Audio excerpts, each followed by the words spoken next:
ভাই 250 গ্রাম মাংস দেন দিহি। 250 গ্রাম মাংস বেচি না আপা। দেন না ভাই।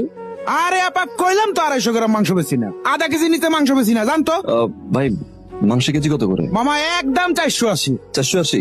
আপনি দাঁড়ায় আছেন কেন, জান না? ভাই এনার একটু কর না, আমার 250 গ্রাম মাংস দিতে। ভাই আমার 4 কেজি মাংস দেন। ওই রান্ডালা, ভাই কর না। ওই আপা জানতো, ওই বেটা ওই খেদাবি ভাই জানতো সব। কি হইছে? আরে ভাই আজকালকার কেউ আধা কেজির নিচে মাংস বেচে?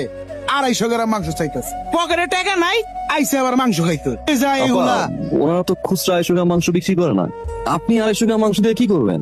আসলে কি ভাই, বাবা আজকে পরীক্ষা কিন্তু ভালো দিতে হইব, অঙ্কে 100তে 100 পাইতে হইব। আচ্ছা মা, কি বাবা?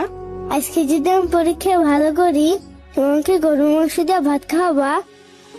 জীবনে অনেক কিছু চাইছে, কিন্তু তার কোনোদিন কোনো চাওয়া